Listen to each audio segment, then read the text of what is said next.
여러분 안녕하십니까? 헬로티비 뉴스입니다. 코로나19 확진자가 좀처럼 줄어들지 않고 있는 가운데 방역 당국이 처음으로 다음 달 단계적 일상 회복의 가능성을 구체적으로 언급했습니다. 네, 관련 내용을 살펴보기에 앞서 먼저 지역 코로나19 감염 상황부터 짚어보겠습니다. 자, 이정화 기자, 경기와 인천 지역 확진자를 비롯해 주요 집단 감염 내용부터 정리해 볼까요? 네, 7일 0시 기준으로 코로나19 국내 신규 확진자는 전날보다 399명 늘어난 2,427명으로 이틀 연속 2,000명대를 기록했습니다. 부천 31명, 김포 20명을 포함해 경기 지역 856명, 인천은 200명을 기록했습니다. 인천 부평구와 계양구에서 집단 감염이 잇따르고 있습니다. 부평구 소재 유치원과 관련해 지난 5일 다른 지역 거주자가 양성 판정을 받으면서 최초 확진이 됐는데요. 이후 전수검사 결과 해당 유치원과 관련해서 원생 8명, 접촉가족 2명 등 모두 10명이 감염된 것이 확인됐습니다. 또 지난달 24일이죠. 최초 확진 사례가 있었던 계양 소재 요양병원과 관련해서도 추가로 1명이 더 양성 판정을 받아 관련 확진자는 모두 12명입니다. 치료 중인 인천 확진자들도 상황이 좋지 않습니다. 중증 환자 전담 병상 79개 가운데 47개가 사용 중으로 60%의 가동률을 보이고 있고요. 이 준중 환자 병상은 23개 가운데 22개가 사용되고 있고 가용 병상은 단 1개 남았습니다. 또 부천에서는 오는 17일까지 지역 내 건설 현장 근로자를 대상으로 코로나19 진단 검사를 의무화하는 행정명령이 내려졌습니다. 최근 곳곳에서 건설 현장을 중심으로 한 대규모 집단 감염이 잇따르는 데 대한 선제적 조치인 셈입니다. 네, 요새 확진자가 계속 늘면서 좀 우려가 큰 상황인데 일단 방역 당국에서는 이 확진자 증가와는 좀 별개로 단계적 일상 회복을 추진한다. 이런 입장인 건가요? 네, 7일 열린 국회 보건복지위원회 국정감사에서 정은경 질병관리청장이 단계적 일상 회복을 처음 구체적으로 언급했습니다. 다음 달 9일부터 시작이 가능하다고 특정 날짜까지 거론됐는데요. 현재까지 전체 국민의 절반이 넘는 55.5%가 접종을 마친 상태입니다.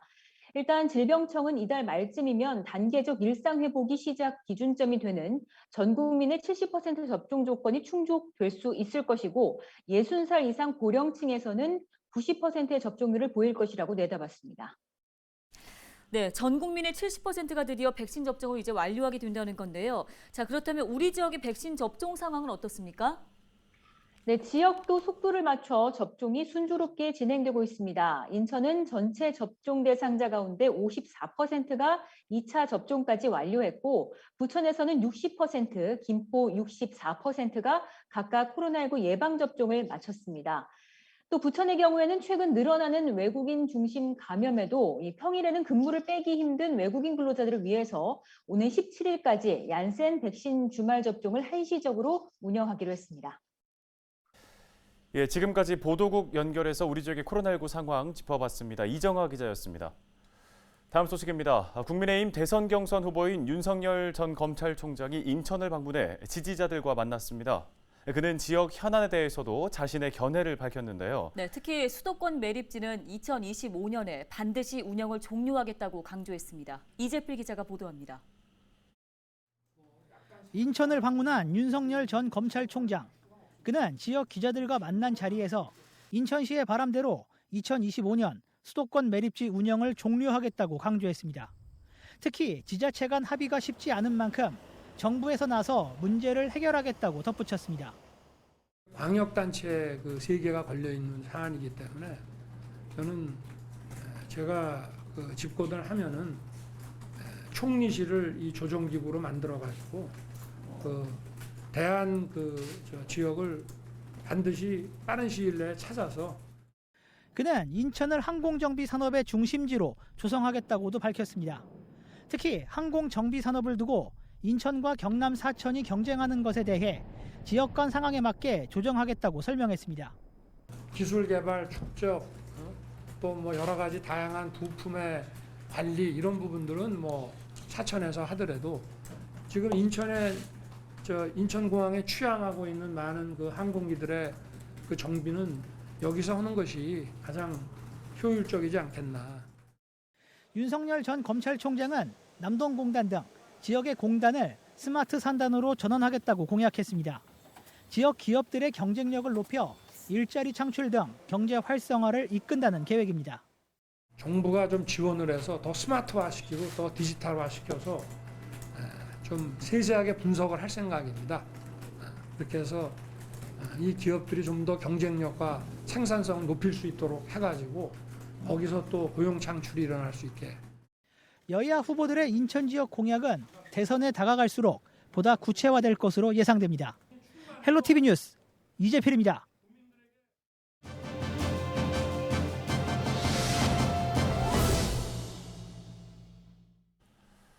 긴 시간을 이어오고 있는 인천 지하도 상가 문제 해결을 위해서 인천시의회가 조례 개정을 추진합니다. 네, 안병배 인천시 의원과 관련 이야기 나눠보겠습니다.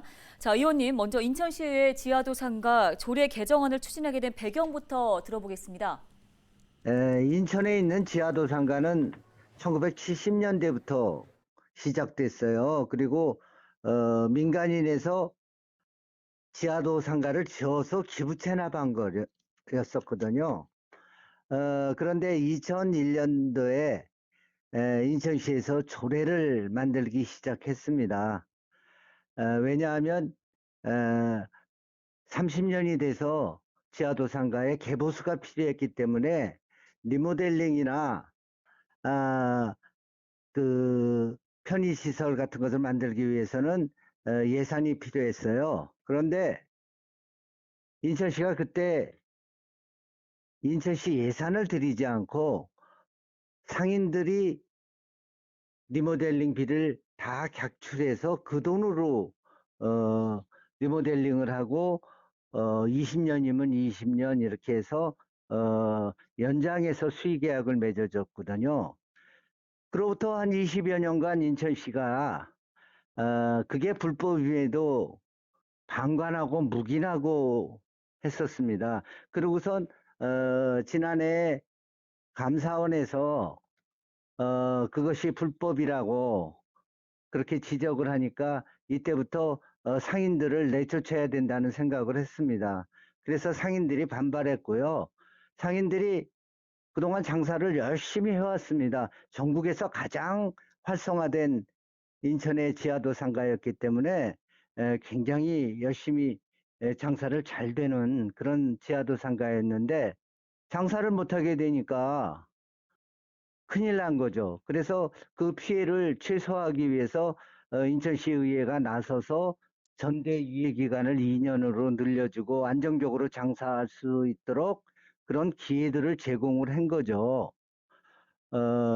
앞으로는 지하도 상가가 도로 역할을 상실했기 때문에 지하 부분을 상업 공간으로 보고서 매각 방법을 찾는 것이 상인들과 인천시가 원만하게 해결을 하고 또 인천시로서도 효율적인 행정이라고 생각해서 이번 조례를 추진하게 됐습니다. 네, 조례 개정안에 담겨 있는 주요 내용도 좀 살펴주시죠. 예. 이번에 조례에 담은 내용은요, 지하도 상가가 내년 1월 말이면은 상인들의 권리가 말하자면 수의계약 게 끝납니다. 그래서 2025년 1월까지 전대와 양도 양수가 가능하도록 좀 늘려주는 거고요. 그래야 상인들이 안정적으로 장사할 수 있는 거 아닙니까? 또 이 개정안에 행정재산으로 지하도 상가를 분리해 놨어요. 그래서 그 용도를 폐지하고 매각할 수 있는 그런 내용도 포함되어 있습니다. 원칙적으로 국가 외에는 그 행정재산을 매각이나 교환 등 소유권 이전이 불가한 도로로 규정되어 있는 이런 행정재산이 지하도 상가이기 때문에 어려웠었거든요. 근데 이번 조례 개정이 통과돼서 용도가 폐지되면 여러 가지 관련 이제 절차를 거쳐서 개인에게 매각할 수 있는 길이 열리게 된 거라고 저는 생각합니다. 그런데 지하도 상가가 어떻게 그게 도로를 매각할 수 있느냐 하는데 지난 12월 10일 날 국토부 산하의 중토위라고 그러죠. 중앙토지수용위원회에서 수용 재결을 결정을 했는데 이게 굉장히 중요한 겁니다. 이 내용은 수도권 제2순환고속도로가 있어요. 중구에서부터 서구로 이렇게 가는 외곽도로인데 이 도로가 민간인 주택 밑으로 지나갔거든요. 그래서 한국도로공사가 재개 신청을 했습니다. 지하 부분에 별도의 구분 지상권을 인정하는 그런 중요한 수용 결정을 했거든요. 그래서 이거는 도로법에 나와 있듯이 제28조에 정하 있는 입체적 도로구역 규정에 따른 것이라고 보고 있습니다. 이 문제를 거꾸로 이렇게 돌려서 생각하면 지하도상가를 구분 지상권, 구분 지하권 이렇게 해석할 수가 있거든요. 그래서 가능하리라고 보고 있습니다. 예, 이 개정안은 지난 6일부터 시작된 시의회 제274회 임시회 안건으로 올라갈 예정입니다. 네, 오늘 도움 말씀은 여기까지 듣겠습니다. 지금까지 인천시의회 안병배 의원이었습니다. 다음 소식입니다. 계양구의회가 오는 12일부터 27일까지 제231회 임시회를 엽니다. 이번 임시회에서는 소상공인을 위한 특례 보증 출연금 동의안 등 2건과 조례 재개정안 9건 등 12개의 안건을 처리할 계획입니다. 또 계양구 각 부서의 올해 주요 업무 추진 실적과 내년도 주요 업무 추진 계획을 확인할 예정입니다. 계양구의회는 오는 14일부터 26일까지 각 상임위원회별로 안건을 심사한 뒤 회기 마지막 날인 27일 본회의에서 안건을 최종 의결합니다.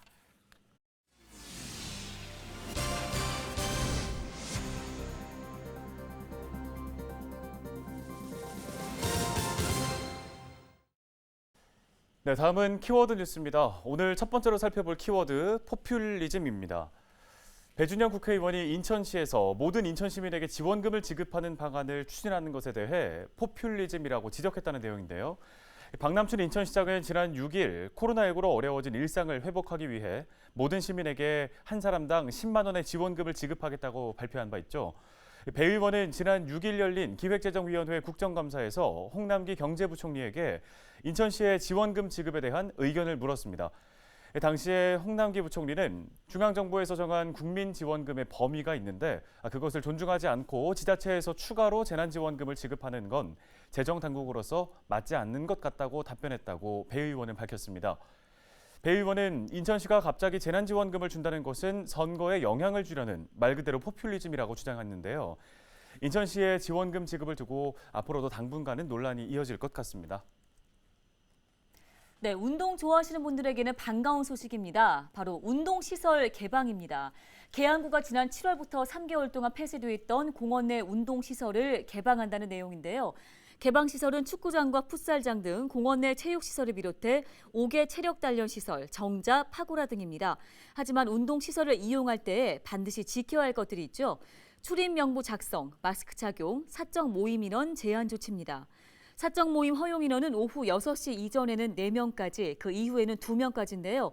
다만 백신 접종 완료자는 경기 인원에 더 추가할 수 있습니다. 운동 종목별로 경기 인원의 1.5배까지 허용됩니다. 박영우 계양구청장은 백신 접종자 인센티브 확대를 위한 사회적 거리두기 조정 방안에 대해 성숙한 국민의식으로 국민 모두가 방역 정책에 적극적으로 협조해 줄 것을 당부했습니다. 예, 그리고 오늘 부천 지역의 키워드는 돌봄 그리고 육아입니다. 부천 지역 5번째 다함께 돌봄센터가 최근 상동 진달래 효성아파트 단지 안 주민시설에 문을 열었습니다. 부모의 맞벌이 등을 이유로 마땅한 돌봄 시설을 찾지 못하는 가정에는 희소식이 될 전망인데요. 앞으로 해당 아파트 입주자들의 수요에 따라서 학기 중과 방학 기간 모두 어린이들의 체험 활동과 학습 지도 등을 지원한다는 계획입니다. 다함께 돌봄센터는 부모의 소득 수준과 관계없이 방과 후 돌봄이 필요한 만 6세에서 12세 아동들에게 돌봄 서비스를 제공하는 시설로 올해 말까지 부천에 2곳이 더 신설될 예정입니다. 헬로티비 뉴스 마칩니다. 네, 여러분 고맙습니다.